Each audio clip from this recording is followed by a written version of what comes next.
himself found a community that he could fit into. It's really important. From Obama to Glenn Beck to just basic humanity. Lots to talk about with Darren Criss from Glee. He's on his way in. This is bio. Let me ask you something. Double rainbow all the way across the sky. What's that double rainbow guy up to these days? It's so bright. Well, what about the chocolate rain kid? Chocolate rain. That's the thing with viral video stars. 1 minute, everybody's talking about him. The next minute, who? Well, unless you're Darren Criss. When Darren was doing theater at the University of Michigan, he and his buddies wrote and performed this. A Harry Potter musical. They did it as a joke, but it blew up. Millions of hits on YouTube. Darren wrote a lot of the songs himself, and if you watch Glee,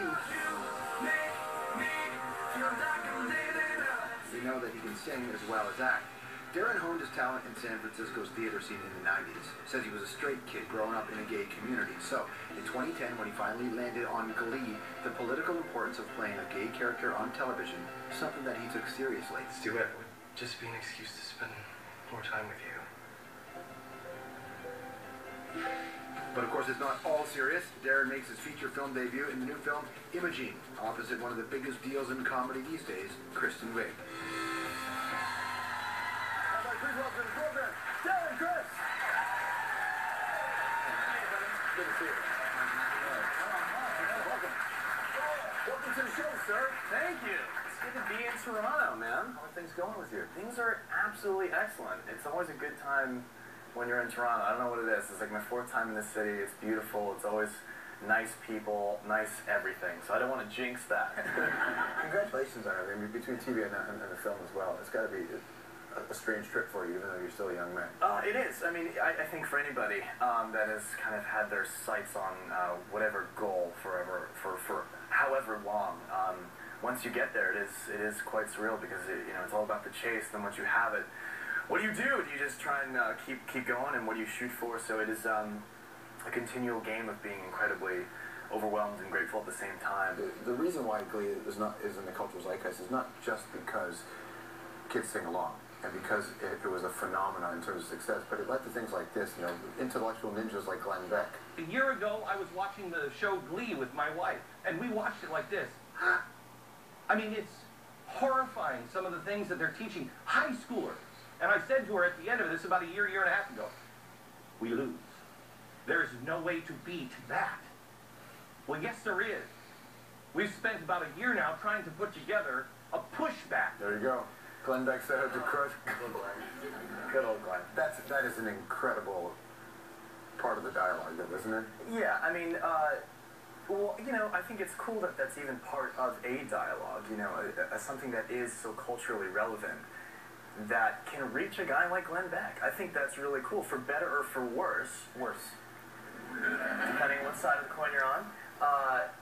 It's being talked about. Is it a challenge, though, to try to sometimes keep it about the discussion? Because there are lots of things, like much of life is a gray area, granted, but there are things that are black and white. Human rights issues, they're black and white. Yeah.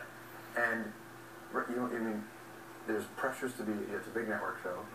It reaches all of America. Have there ever been pressures on you guys not to be political? Well, I think we've never really been political. I think your presence alone is, to be honest with you. I think Glee on TV is political, just by being there. Well, then cool. I mean, I don't think anyone's in the writer's room sort of twisting their mustache to see if they can reach any agenda. Making high school kids gay. Everybody's gay. Like, and on their list, they're like, let's piss off Glenn Beck.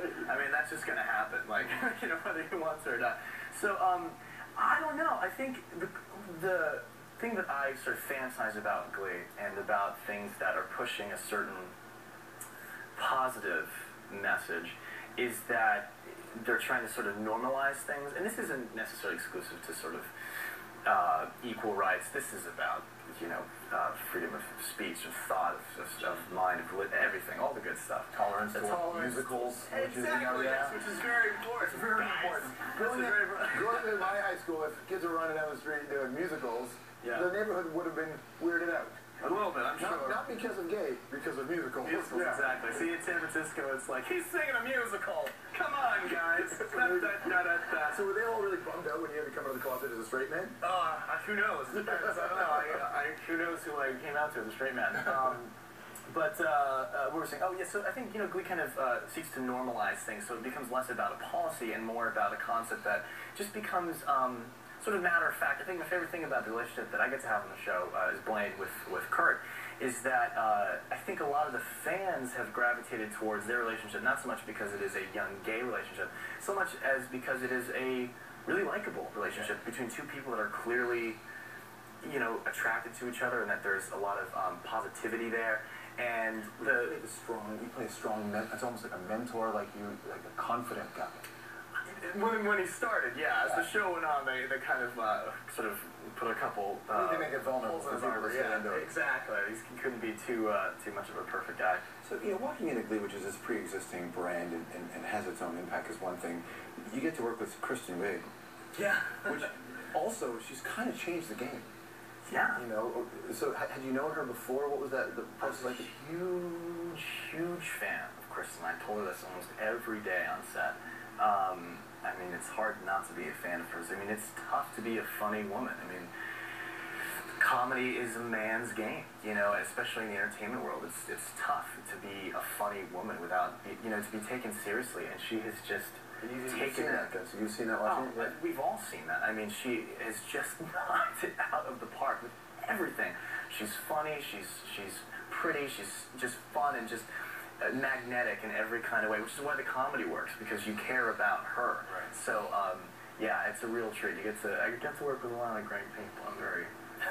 Fair enough. Yeah. Stick around. We're going to talk to Darren about this chance to perform for President Obama, and I imagine if Obama actually gave you any words of wisdom, we'll find out more with Darren right after this.